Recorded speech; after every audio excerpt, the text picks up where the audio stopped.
Welcome to flavour cooking Tamil. ரொம்ப சூப்பரான ஒரு பட்டாணி புலாவ் எப்படி பண்ணுறதுன்னு பார்க்கலாம். ஒரு கப் பாஸ்மதி ரைஸ் எடுத்திருக்கேன். இதை க்ளீன் பண்ணிவிட்டு ஒரு அரை மணி நேரம் ஊற வச்சிடலாம்.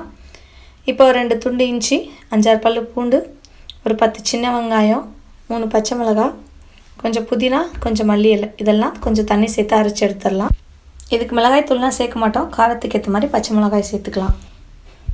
எல்லாம் ரெடி ஆகிடுச்சு. இப்போ ஒரு குக்கரில் கொஞ்சம் எண்ணெய், 1/2 டீஸ்பூன் சோம்பு பொரிஞ்சதும் 2 பிரிஞ்சி இலை, 2 நட்சத்திர சோம்பு, 2 சின்ன சைஸ் பட்டை, 4 கிராம்பு, ஒரு 7-8 சின்ன வெங்காயத்தை கட் பண்ணி எடுத்துருக்கேன். அதை சேர்த்துக்கலாம். வெங்காயம் வதங்கட்டும்.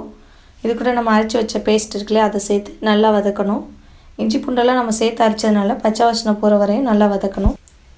இப்போ நல்லா வதங்கிருச்சு. அடுத்து 1/2 கப் பச்சை பட்டாணி எடுத்து வச்சுருக்கேன். அதை சேர்த்துக்கலாம்.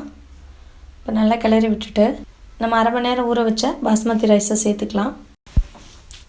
1 கப் அரிசிக்கு 1.5 கப் தண்ணி சேர்க்கணும். அதுக்கு 1 கப் தேங்காய் பாலை சேர்த்துக்க போகிறேன். 1/2 கப் தண்ணி சேர்த்துக்க போகிறேன். கொஞ்சம் உப்பு கிளறி விட்டுட்டு நம்ம விசில் போட்டுடலாம்.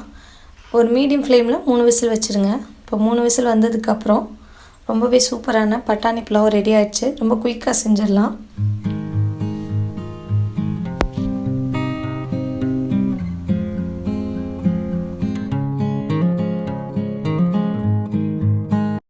காலிஃப்ளவரையும் உருளைக்கிழங்கையும் வச்சு ஒரு சூப்பரான சைட் டிஷ் எப்படி பண்ணுறதுன்னு பார்க்கலாம். ஒரு மீடியம் சைஸ் காலிஃப்ளவர் எடுத்திருக்கேன்.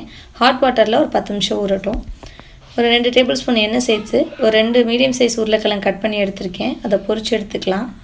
எண்ணெயில் வதக்கிட்டு நம்ம செய்யும்போது அது டேஸ்ட் ரொம்ப நல்லாயிருக்கும்.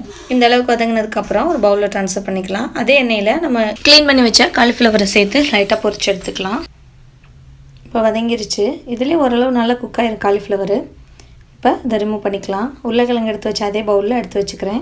அடுத்து நம்ம காலிஃப்ளவர் உருளைக்கிழங்கு மசாலா எப்படி பண்ணுறதுன்னு பார்க்கலாம். கொஞ்சம் எண்ணெய், அடுத்து 1/2 டீஸ்பூன் சோம்பு, ஒரு பெரிய சைஸ் வெங்காயத்தை கட் பண்ணி எடுத்துருக்கேன். அதை சேர்த்து நல்லா வதக்கிக்கலாம்.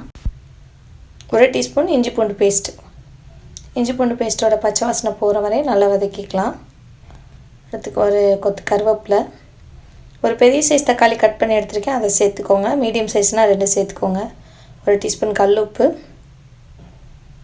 தக்காளி நல்லா வதங்கட்டும். 1/2 டீஸ்பூன் மஞ்சள்தூள், 1 டேபிள் ஸ்பூன் குழம்பு மிளகாய்த்தூள் சேர்த்துருக்கேன்.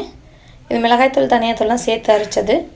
இது கூட கொஞ்சம் தண்ணி சேர்த்து மசாலாவோட பச்சை வாசனை போகிற வரையும் நல்லா மசாலா கொதிக்கட்டும். அடுத்து எண்ணெயில் பொரிச்ச உருளைக்கிழங்கையும் காலிஃப்ளவரையும் நம்ம சேர்த்து நல்லா கிளறி விடுங்க. அடுத்து ஒரு 1/2 டீஸ்பூன் போல் கரம் மசாலா சேர்த்துக்கிறேன். நல்லா கிளறி விட்டுட்டு ஒரு மீடியம் ஃப்ளேம்லேயே ஒரு 2 நிமிஷம் நல்லா குக் ஆகட்டும். இந்த எண்ணெயில் பொரிச்சு எடுத்து நம்ம செய்யும்போது அதோட டேஸ்ட் ரொம்பவே நல்லாயிருக்கும். இப்போ நல்லா வெந்துடுச்சு. இதை ஒரு பவுலில் ட்ரான்ஸ்ஃபர் பண்ணிக்கிறேன். ரொம்ப சூப்பரான உருளைக்கிழங்கு காலிஃப்ளவர் மசாலா ரெடி. ட்ரை பண்ணி பாருங்கள்.